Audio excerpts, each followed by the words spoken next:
D.C. will not remain a sanctuary city actively shielding criminal aliens. Will not happen. Under Donald Trump's directive, D.C. will become safe again, and it will become clean again. We have made very clear that we have laws in our city and that the services that MPD provides in furtherance of a request from the president, those services must comply with the law. Attorney General Pam Bondi empowering officers in the nation's capital to assist ICE agents as part of Trump's federal crackdown on crime in D.C. For more on this, let's bring in the Deputy Director of ICE, Madison Sheahan, and D.C. Police Union Chairman Greggory Pemberton. Greg and Madison, thank you for being here. And I want to start, Deputy Director, with you. ICE is here. We know that since the federal takeover, cooperation, however you want to frame it, there have been over 200 arrests. Guns have been removed from the streets, and you have also been able to go after violent criminal illegal aliens. How do you see this past week?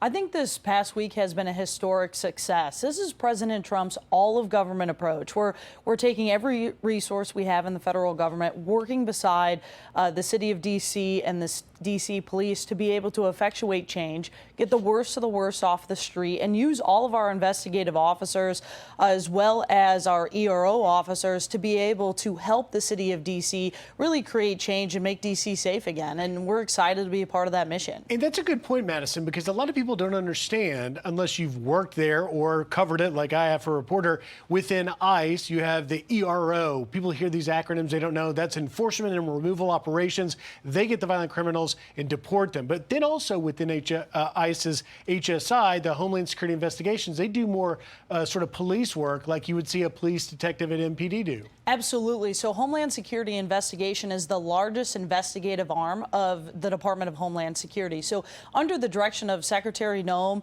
Director Lyons, and myself, we're able to use that entity to really help our detective services, our intelligence services, to really be able to go after the worst of the worst that D.C. has.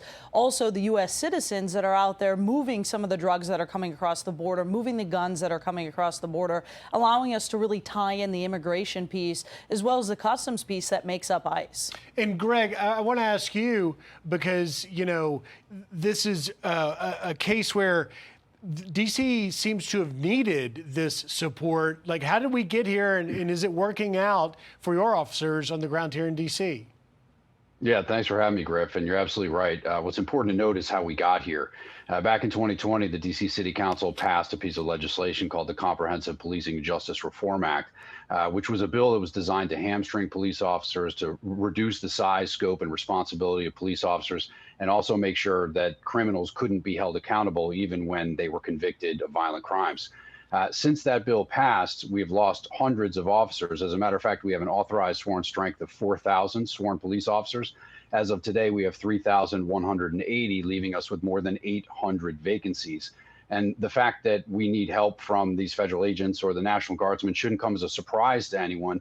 And frankly, we welcome them with open arms. Anybody that's going to help us go out on the street and put handcuffs on bad guys, get them in the criminal justice system, bring justice to victims, keep these communities safe, we welcome it. The concern that we have is that this is a temporary fix. We know that the authority is only a 30-day authority for the president, and our concern is that if these federal agents and these National Guardsmen come and go without fixing this underlying legislation, the MPD is going to be left holding the bag in the same position that we were in before they got here. So we really need to repeal this underlying legislation so that we can fix this long term. And let's talk about sanctuary cities, Madison, because it seems that really this is quite a shift for a major Democrat-run city. You've got from, you know, New York City to Chicago and out to L.A., where Karen Bass has become the loudest of the, local leaders to double down on sanctuary cities that many have criticized as protecting criminal aliens. I want to play for you a little bit of Karen Bass's latest reaction to ICE going out and making arrests this week outside of Governor Newsom's event. Watch. and they decided they were going to come and thumb their nose in front of the governor's face. Why would you do that? That is unbelievably disrespectful. It's a provocative act. They're talking about disorder in Los Angeles, and they are the source of the disorder in Los Angeles right now. Why is this helpful to anybody at all? At this point, this doesn't have anything to do with immigration at all. Mayor, this is about causing trouble in our city. She's blaming ICE.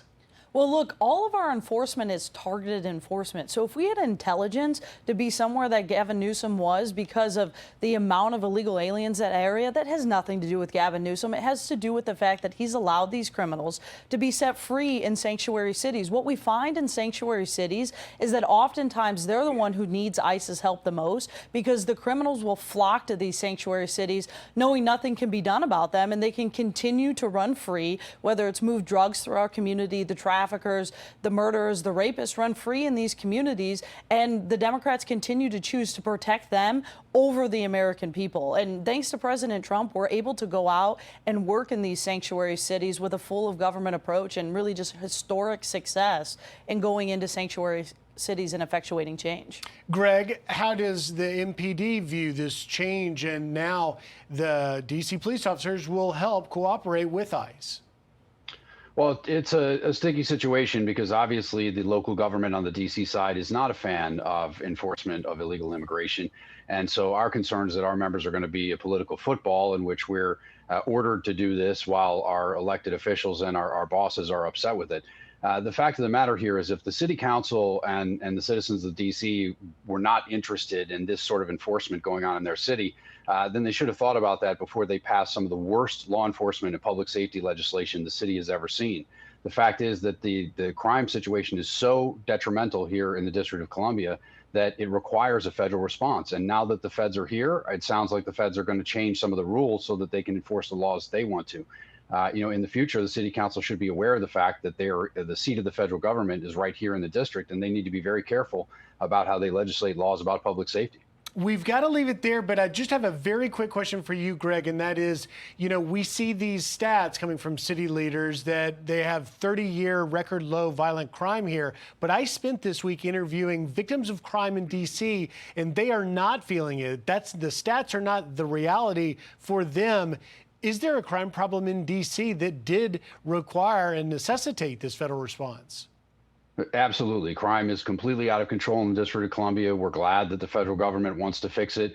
The fact that there are people out there saying crime is down, frankly, I find it repugnant. Even if crime is down, and I think there's a lot of questions about the accuracy of those numbers, but even if it is down, we should not normalize nor find it acceptable to have 200 citizens murdered in the nation's capital every year.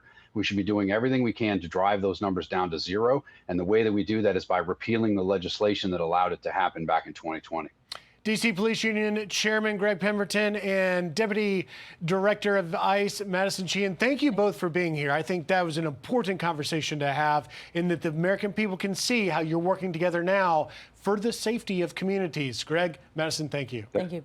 Hey, it's Will Kane. Click here to subscribe to the Fox News channel on YouTube. It's the best way to get our latest interviews and highlights. And click to subscribe to the Will Kane podcast for full episodes right now.